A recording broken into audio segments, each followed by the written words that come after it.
Hello everybody, welcome to our next episode. Today we are going to talk about current affairs in the real estate market. We are going to cover so many hot topics, so stay tuned till the end. Let's start with the first topic. What do you see the impact of those rate increases and rate cuts?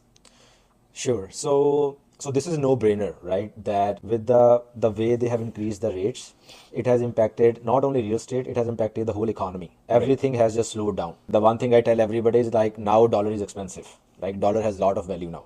Correct. So definitely yes, it has put our real estate market in a slowness for past few months. But recently with the rate cut, and even though we professionals, we were expecting that 1.25 wanna make a big difference, but there were people who were just banking upon it. Like now market will see a positive sign. It was an adverse impact on the market. Really? And yeah, and there were a couple of reasons for that. Number one was there were a lot of sellers who were sitting on the sidelines waiting for Right. that cut. They were holding the investment properties or residential properties for long, just to make sure when there will be a rate cut, we will see positive sentiment back in the market and things will start selling quickly. Right. But with 0.25, hardly you can see a difference, right? On the Right. monthly payments, you can hardly see a difference, right? True. So those people came into the market. So that has increased a lot of listings in the market right now. And moreover, last few months, the renewals have been started. Right. Okay, so normal person who have took the mortgage 3 or 5 years back, they are in a process of renewing it. Average mortgage rate was around 3 at that time, 2%, 2 to 3, right? 2.5%, Yeah. yeah. So now those people are close to 5. Correct. Now I'm seeing there are many households, especially some are even primary residents, they are in stress. True. Let's just say if somebody has a mortgage payment of 2,000 before and suddenly now it became 4,000, Right. so it's gonna break your bank, right? True. So those people are also they cannot afford, they cannot Right. sustain their lifestyle. Right. So those people also came into the market, Right. right? And then that's another factor. That's how the listings being added. So regular people, they cannot see what power of sales are, but we professional, we have the access of, we have tools where we can specifically see the power of sales, and that's where sometimes it helps buyers to capitalize on it. Right. And are you seeing like too many jump in that number? Absolutely. So there is a big increase in power of sales. Maybe like 2 to 3% could be power of sales. Right. But again, it all depends on which market we are dealing with, what type of property we are dealing with. There's Right. so many factors, so it's hard to ballpark like this many percentage is there Right. in particular neighborhood. Overall, like it's a good increase. I would Right. probably say since last year, you can say like 10 to 20% the power of sales have grown. There are regular, sales purchase happen in the market. That's already been happening. But now we have inflow of more properties. Right. And on top of that, whatever is going on in the whole economy, buyers are scared, right? So there are less buyers, more sellers. Seller. It's a buyer's market now. Correct. Yeah, I mean, rate drops do not have a immediate impact. So for sure, we'll see the impact of the rate cuts within like next 6 months. That's how it is. So Yeah. when they started increasing the rates as well in 2021, we did not see any inflation drop within like 3 or 4 months. Right? Correct. So For our viewers, what is the current bond yield look like? Like, what is the best, like as of now, what is the best product which an individual should opt for? right now, the market says go for variable. So you can always look in a perspective of a bank. So whatsoever bank is selling too much, if they are selling 3-year fixed right now, that's their number one product that they're selling right now, right? And they are being aggressive as well. They're giving cash backs, they're giving competitive rates with all the other banks or credit unions. So they wanna actually maximize their profit of it.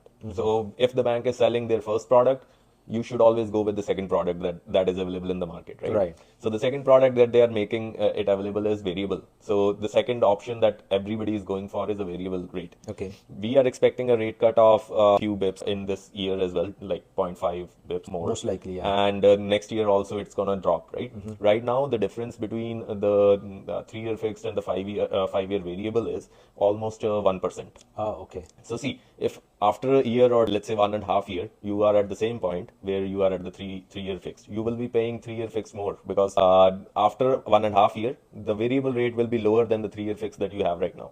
Yeah, correct. So for 1.5 year, you will be paying more. Right. Bank want to actually capitalize on that. On that situation. So people right now, many people are going for the 3-year because in the market 3-year is selling more.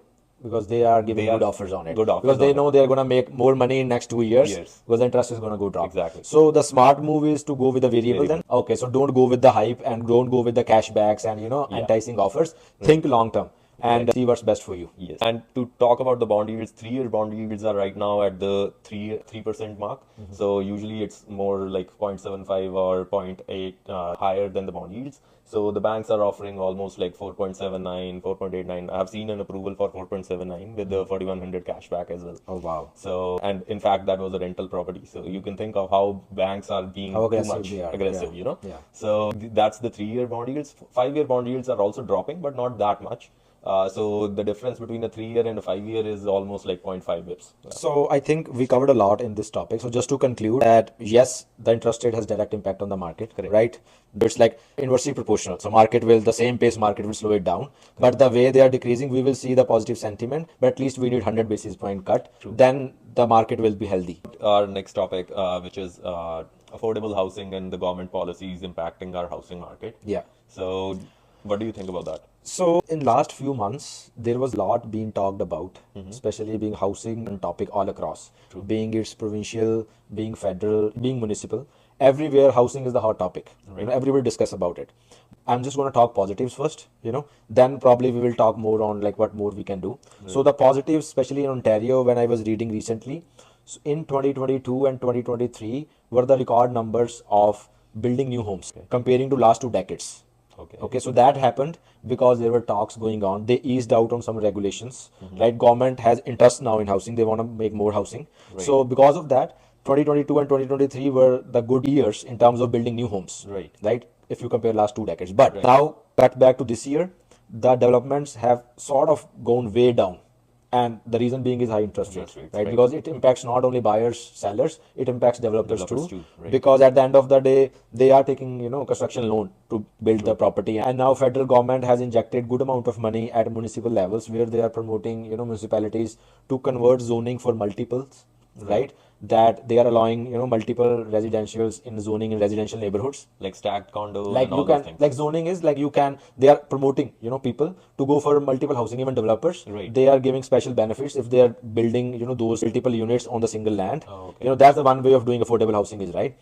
So federal government has done that. Ontario government is trying to, cut the red tape as much as they can. But one thing we have to understand this is like this problem has grown over the years, right? So if you have to think of building a community, like if you are a developer, you think of, I want to go and start doing something.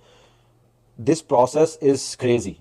First thing is you will be paying 100 to 150,000 from your pocket first to start the process. Okay, so who is paying for that money? Buyer is. At the end of the day, the whole money is being pushed towards the buying, right? And it takes years to get those approvals. There's so much red tape. If you apply today, you may end up getting all the permits, everything within a year or so, like more than a year, right? So they have been continuously challenging that process. The government is, but since it's been established over the years, it's not as easy as, switching on the button. So has there been a movement? Yes. Are we there yet? I don't think, we are there yet. It's gonna be a long way. Yeah, we are too much behind the number of houses that we need for the whole province, right? So Yeah, I think so 3 in million Ontario, houses yes, as of last year, we were needing, 3 million houses more that we already have to balance out the demand, right? But now somebody, may comment and say like, why are not housing is selling now? Why there's so many listing if they have 3 million buyers sitting on the sidelines, why nobody's buying now? Again, answer to that question is high interest rate. I mean, as numbers will actually go in their favor, for sure, they'll be able to afford more and they'll be able to buy more and they will be able to actually get into the market comfortably. So for buyers, yes, they are scared, and they are not only scared for, what's going to happen with the housing. They are scared of like, will I have a job tomorrow? Will I have a sustainable income tomorrow? So there's a lot going on in the heads of the buyers and the market. So that's why it's hard for buyers, especially for first-time home buyers, to pull that plug and say like, yes, I just want to buy this and I want to get into the market. So that's why there's a lot of factors impacting that. So that's why we are not seeing so many sales happening. But this is how the cycle works. Yeah, and yeah, we were talking about the affordable housing as well. So affordable housing, is government making those affordable housing, or are the developers the only person who develops the affordable housing and it just sells under the government schemes and there is a subsidy on top of that? So challenge which we have in Canada is like government doesn't have any resources to build. Okay, so government cannot build a single house. Okay, what they can do is they can subsidize on taxes. They can make the process efficient. so that people like you and me, they get attracted towards this process, build homes and make money, so that they want to promote this. And so far, like they are giving special perks to these affordable homes, multiplex, whosoever is building, Right. there are some tax benefits which they have started. Right.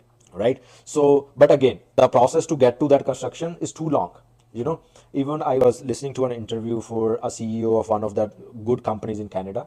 So they were being asked, like, now government has even proposed to convert those public platforms into residential units. Let's just say federal government has, you might have heard in many interviews, the leaders say, like, we have hundreds of offices which nobody goes to. Like, government has so many buildings. Why don't we convert them to housing and make it residential? It sounds good. Yes, why not?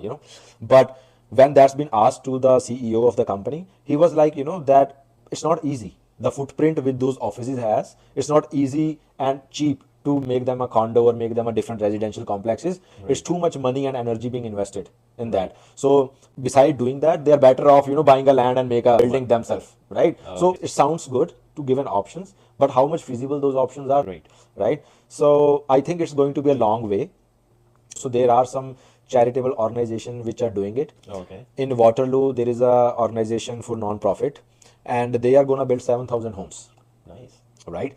And those all homes are going to be for low-income families. Okay. How government is coming into the picture, as you said. So the Waterloo city municipality, they have given them the land for free. There was a city land near to the park, and they gave that land worth of probably a couple of millions for the developers for free. And those developers, they are going to build upon it, and they will hand over those houses. Like, all the 7,000s are not going to be built in one day, right? For sure. They are going to be built on different time frame.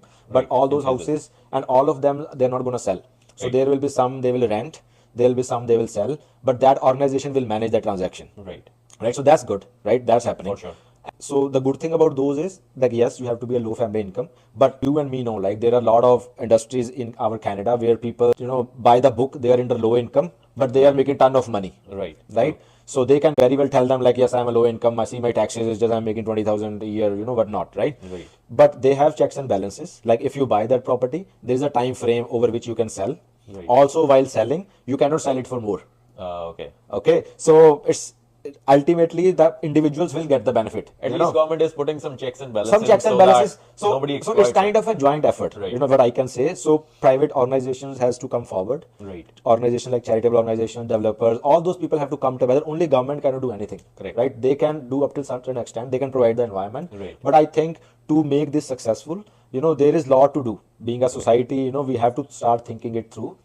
And you might have seen, in Cochrane, they have sold lots for $10. 10. Yeah. Like, it was I heard about that. you heard about that, right? Right. A ghost town. It was everybody knew about it. But since they came up with this agenda for $10, it was being popular not only in Canada but all across North America. North People in America, US also, they were like, what's going on there? Who is selling land for $10, right? Yeah, yeah. Those are the initiatives which we need to look forward to, Right. right? And yes, when they come up with that, there are checks and balances. They won't let people buy for 10 and sell for 1,000. They, they want end users to come there and get the benefit out of it, right? Right, right. So affordable houses is a long way to go, right? But I think there is movement has started, Right. right? But again, on a contrary, there is too much backlog, True. right? Give you another perspective in GTA, especially in Toronto, government has affordable renting houses. Right. Okay, so where the rents are cheap, like people who are literally cannot afford, you can very well call the city and they can put you on the list. Right. So in that list, if you put yourself, to get to that house is couple of years, maybe more than 5 years for you to get a house. Right.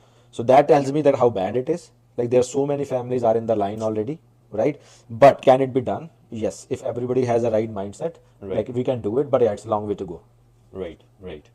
So let's talk about now, market trends in the major cities. So across the board, slowness is there. There is it's no brainer, right? Yeah. Everything is slow except one market, which is Calgary. Right. Yeah, I was also reading about it. It's Surprising, like Calgary is staying strong, right.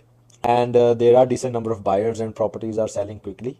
But if I compare Calgary with other neighborhoods like Ontario, Toronto, Vancouver, things are slow, For sure. Yeah. right? But now the advantages for buyers, especially who were living in those locations like in Toronto area or Vancouver, is now probably if you look diligently, there are options in those neighborhoods too in the same price range. Don't get me wrong, prices have gone way up in Calgary too. Like, if Right. you asked me 3-4 years back, Calgary was wonderful. You could easily get a detached house for 400,000, maybe less. Right. but now that 400,000 is equivalent to more than 700 or 800,000. Right. Right? And we can very well get a detached home in 700,000 to 800,000 in not in GTA, but in decent communities Neighborhoods, in yeah. Ontario like Kitchener Waterloo, Right. Niagara Falls, Brantford, Right. right? So the options are there. But yes, but across the board, if we talk about markets like GTA, Hamilton, Kitchener, Waterloo, in comparatively these markets, like within these markets, Right. Kitchener, Waterloo, Hamilton is doing well compared to GTA's. Reason being is the price point. Right. Like with interest rates being like crazy, prices have gone down, but they have not gone down too much. Right. Properties are still expensive. You can see, Yeah, we are not at like pre-COVID level, but still that they have come down, and then it has led a buyer's market, So it is but a not buyer's that much, market. right? It is a buyer's market, no doubt. Right. In terms of prices, you are absolutely right. We are nowhere near to pre-COVID, right? Right. And are we gonna go that level? I don't think so, because everything is expensive now. If I skip houses, look around what's going on around you, Right. right? Everything has trifold, not even doubled. It's trifold in the price. Everything, Right. compare everything, right? Right. So I don't anticipate we ever will see Pre-COVID pre-COVID prices. prices. But now what I see is the market is being resilient. Yes, there could be a chance to go 1-2% here and there, right? But you won't see market going down, let's just say 5% or 10%. That's not going to happen.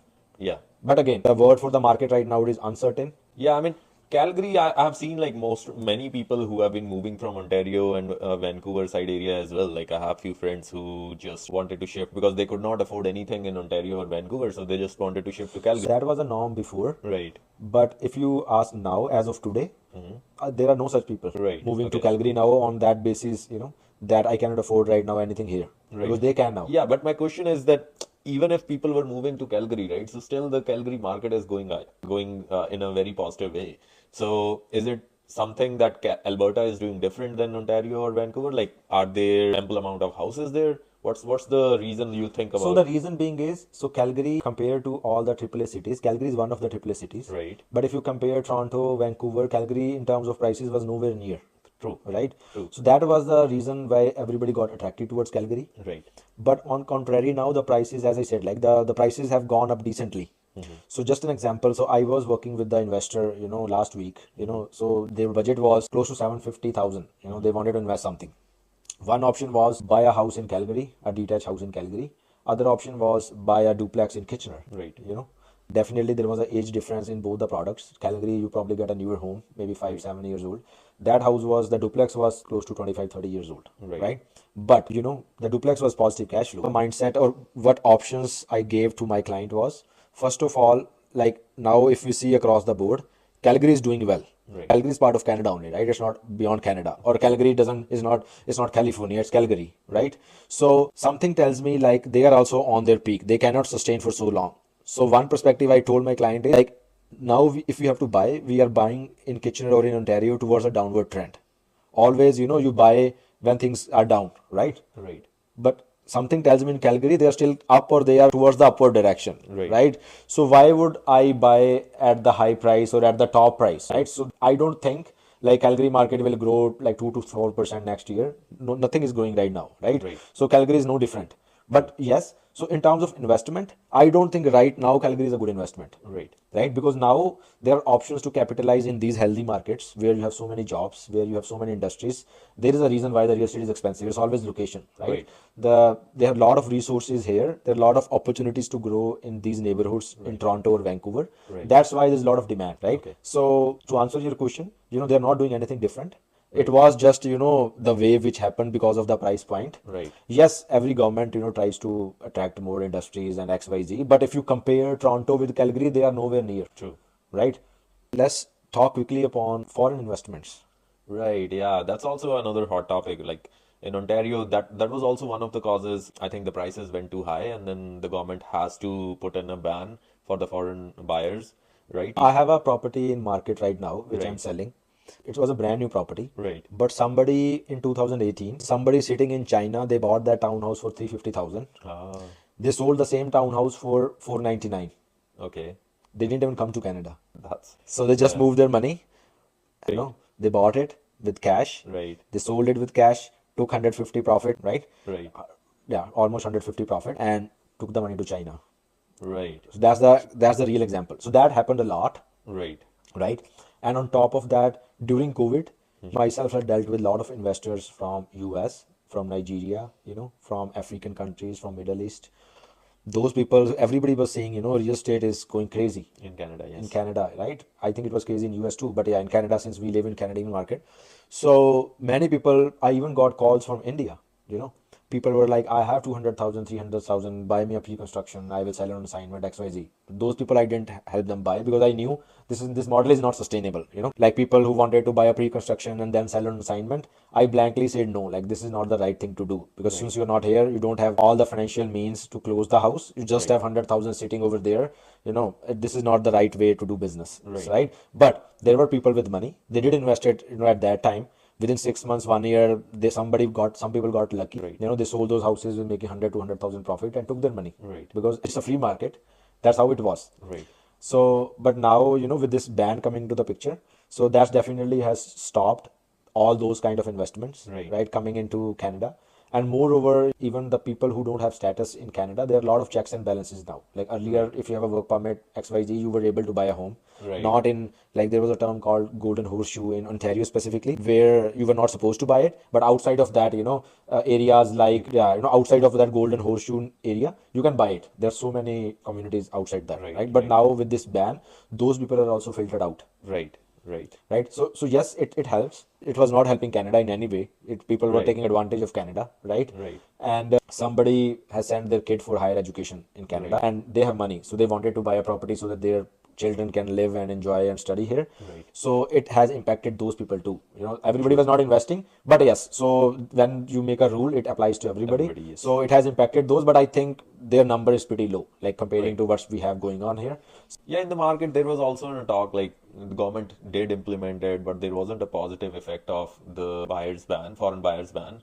Like, we did not see properties prices going down. Everyone was speculating that because of this buyers ban, a foreign buyers ban, there will be like selling prices will go low. We So know you the just so you understand, our viewers understand. right. So in terms of percentage, Hmm. it was not like if 100 transactions are happening, like 10 transactions are foreign buyers and investing. It was Right. never like that. True. They were like 1 to 2%. Right.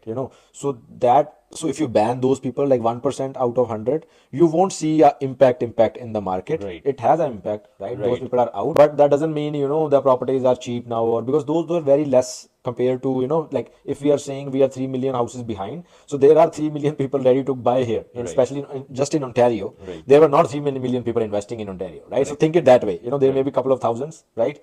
But that number is pretty low if you Right. compare to the overall sphere of the buyers. Right, right. Yeah, Yeah. makes sense. I mean, because we are in the market, we can see those examples and then we can understand Right. that it has an impact. But for the normal people who are just not linked to that market in everyday life, they just think that it didn't impact anymore. So let's just quickly chat about like how remote work has impacted real estate. Right. Yeah, I mean, there was a very big impact of remote work because of COVID. So every company was pushing their people to actually work from home. And that led to thinking that we can move out of the GTA, right? If we talk about GTA specifically. Yeah. And that happened to Vancouver, that happened to Calgary as Everywhere, well. yeah. Everywhere it happened, right? So people actually expanded and to countrysides, right? So that actually led to increase in prices. But Absolutely. now things have changed. People, they have seen now the impact of that work from home was that commercial spaces were empty, right? Right. There were a lot of businesses getting impacted. So the government is pushing every company to actually get them back to the offices so that they can support the businesses too. Yeah. And that has led to this new hybrid model, So right? other aspect, just give example. I have sold houses, till Sarnia. Right. Sarnia is the border state of Michigan. Right. Nobody might know in GTA is Sarnia where the town is. Right. My client, his office was in Mississauga, Oh, but because of this remote, right. didn't matter, right? You can work from anywhere. Right. Now, cut short to after COVID, they have been called back. Right. Like at least 2 days office. So now I'm selling their property now. Oh, okay. So that is the real example, Right. right? Similarly, towns like Woodstock, it's a town near Kitchener. Yeah. That town has grown massively during Right. COVID because that was the cheapest town on 401. Right. And everybody in Canada loves highways, Right. so that was the town on the highway. Number of times prices have gone up. That is the market which has gone down at the same pace. At least 30-40% houses prices are down. Oh, Reason being is same. Now the people have to go to office. There is right. no public transport from that location to either True. Mississauga, Toronto, nowhere. And there were few projects which I know they just sold to people saying like the completion will be 2025, 2026. In Woodstock, the house prices were like multi-million dollars, like 1.1, 1.2, 1.3. Right. I don't know what's going to happen with those people and the builder now. Right. But that's where, you have to be careful, like where you invest.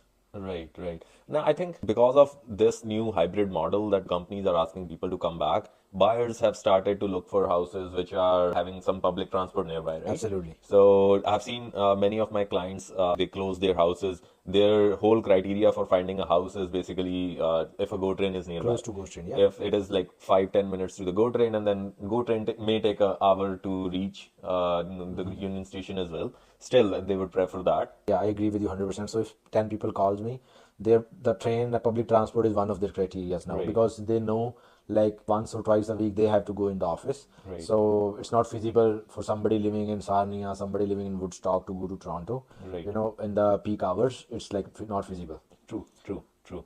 Right, Let's just give a sneak peek to our viewers about the innovation and how the technology is being growing, especially AI, right, in the real estate space, right, right?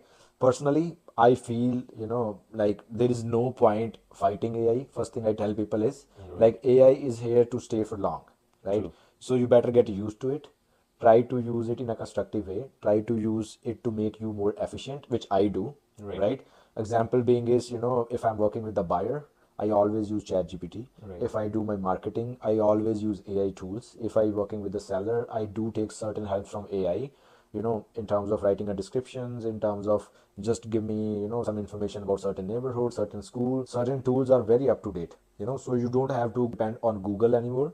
Like there you have a personal assistance and the tools are smart enough. Example being is if I just tell, in a ballpark, like give me a certain description, just refer these and make it, make it more attractive or make it just make sure there is some call to action is there. You will get a decent feedback, which for me, I think it saves hours, if right, you take that right, route. right. Yeah, that's more of a personal use. I think AI has been integrated in multiple platforms for like I would say House Sigma is one of the example, Yeah. right? So they have integrated ChatGPT with it. The description of the house comes out to be automatically. Yeah, they make bullets and yeah, in Yeah, ChatGPT. and then I mean there are multiple other spaces as well is booming, and like one of the major use case for AI is virtual tours. So in the virtual tours, they have been adding virtual staging as well. Right, So absolutely. it gives you a little bit perspective of how things will look once you see the house. If it makes sense, you can then schedule a showing and go to that house and Yeah. then see. I think AI technology itself has matured enough. Right. But are we there yet? I think it's a long way to go. But True. it's a good learning curve. Like people, all the professionals, like whosoever you are, you should start incorporating AI into your professional or personal space Right. because ultimately it will get incorporated. But Right. if you don't start now, you will fall behind, True. right? True. Example being is like we picked upon, example being is let's just say I was, I had a listing which I put recently in the market. I was thinking, to put a marketing video, like what should I do? So what I did was I just threw this everything to, ChatGPT. I was like, give me a marketing like video idea about so and so house has these features, house is this much old, XYZ. And I was so amazed that the whole thing gave me a proper 40-50 second video saying like what every 3 seconds what to happen, how the Right. frame is gonna change. So kind of directing you to how you should go with that Yeah, video. kind of like whole script came within Right. seconds. Right. I just reviewed it. I worked with my photographer. I was like, this is what we are doing, Right. and it was brilliant. Right. It came out good. Okay. It came out well. So if I had to think it through, Right. can I do that? Yes, I can do that. I've been doing for years, right? But I could be, spending like hour or so. It was Right. seconds, right? And so that's what the difference it can make Right. in your, daily usage. Right. On a contrary, what I tell people is like AI is not going to be a replacement, Sure. right, for any professional, Right. right? So you and me, like we live into real estate, right? There is a term called human connection. Going forward, that human connection will carry like more value, For sure. right? When you are talking to bots, everywhere, like everywhere, when you feel like, there is a bot everywhere, Right. whomsoever you talk to. But if you feel like, like Akshay is real, he's a human being talking to me, Right. you will put more preference and perspective, Right. right? So people talking skill, people management skills, those will carry more value down the line. For sure. For sure. Yeah. Yeah, I mean, AI is right now an integral part, but yeah, it ain't gonna replace any jobs. It's just gonna make people efficient. It will replace redundant jobs, Yeah. but it will create more jobs rather than just replacing them. Correct. If you are feeling like AI is gonna take your job, then definitely you have to work on your skill set. Right, Make sure you are enhancing your skill set, incorporating learning these new tools. right. At least those tools, there will be people who will use those tools, Yeah, so it's gonna help. Last topic which we're gonna cover is like the challenges which first time home buyers has in today's right, market. There is a lot going on in the right. market, right? Like so much uncertainty, True, so many, even for professionals like us, sometimes it gets hard, to true. figure out the market values, because at one end you have power of sales going on, Right, other end you have some sellers who are desperate, who have multiple properties, they just want to get out of the market because they cannot sustain, because interest right, rates are high. At one side there are people who don't care, they are still living in the COVID world, they think like my property is still a million even though it's 800,000, right. so that creates a lot of confusion, True, especially for first time home buyers, right. because they think like I have no idea. So example again, I'm working with the client. She is moving from Saskatchewan to Ontario. Right, So they called me and they found me on Google, called me saying that we are looking for a house, XYZ, this is our budget. I can feel the confusion in their talking. One day they tell me we are looking for a townhouse. Second day they are in a stack townhouse in a condo in Mississauga, or a townhouse in Kitchener, or a detached house in Hamilton. right, You know, that tells me that they have no clue. right, They need an expert guidance. Then I was like, pause, hold on, you just call me, let me understand what exactly you're trying to achieve here, then let me guide you. right, And the reason being is, again, this is not as simple as looking houses in House Sigma and seeing that House Sigma estimate, which is never true, right, thinking like, yeah, this is what coming in our budget. It's not as straightforward, especially now, because market is so uncertain. And to be honest, certain transactions which we deal with, there is a room to negotiate, because if I feel like somebody is desperate and I feel like they are stuck, I'm very well, negotiate on a price and get my buyer a good deal. right, Like, it's business for me, right? right, But for the layman, they don't understand. So I have bought a house recently in Rotterdam for 835,000. House is easily high 800s. Okay, definitely my clients knew like they got a good deal because I worked on it, right? But then their friends, they started calling me saying like, how come this person has given you this house for that low? And I go like, that's not my problem. My problem was to protect my clients. So the confusion is not with the clients, it's now expanded, it's with their friends too. They are like curious, but again, it depends on a situation. right. That's where it's always recommended you understand what's going on and deal with the right professional, because we know, we have data, like we understand. So that's one aspect of the challenge which first time home buyers are facing. Right. Yeah, I mean, I have seen like in our community as well, like there are some houses that have been sold for 1380 something. And then there are some houses with the same square footage, they have been lying for almost 1.6 million, you know? So if I'm looking at if I'm trying to look in that particular price range and then I see this is selling for this, but this one is priced at this. So that adds to the confusion and then That you is, don't that know is. what to do about it. So I have a couple of listings in the market right now. That's what I tell sellers. It's human psychology. When you sell something, your product is the best. Best. Yeah. And your product is, like carries most of the value. And when you have to buy, everything is expensive then, Right. right? Just to add up everything. So especially for the first time home buyers, like this market condition is hard for them to understand. And, but irrespective of the market conditions, first time home buyers, they need a navigation to Right. this whole process, so that somebody can navigate them patiently, calmly, and smoothly. Right. Because there's a lot of ups and downs happens, and it's a big transaction, their lifetime's big transaction. Right. So definitely they need a person they can trust. And I always tell people, like, work with the professionals who have the track record to deal with the first time home buyers, because we know like how to deal with those emotions, because we have been dealing this for long. I have dealt with people who wanted to buy a house in 2 hours. I have dealt with people who wanted to buy a house to took them to like 6 to 9 months, right? Everybody's different. Right. Because for them it took them that long to make a decision. For 2 hours person, it was like, yes, this is it, I just want to buy this, right? Right. But our job is to make sure whatever you are doing, we are technically, we are not making any mistakes in this process, Right. and which we are gonna, which we are gonna forget later, right? This is a wrap for our today's podcast. We have covered a lot of current topics, and I hope we brought a valuable content for you guys. So we'll see you next time. Thank you.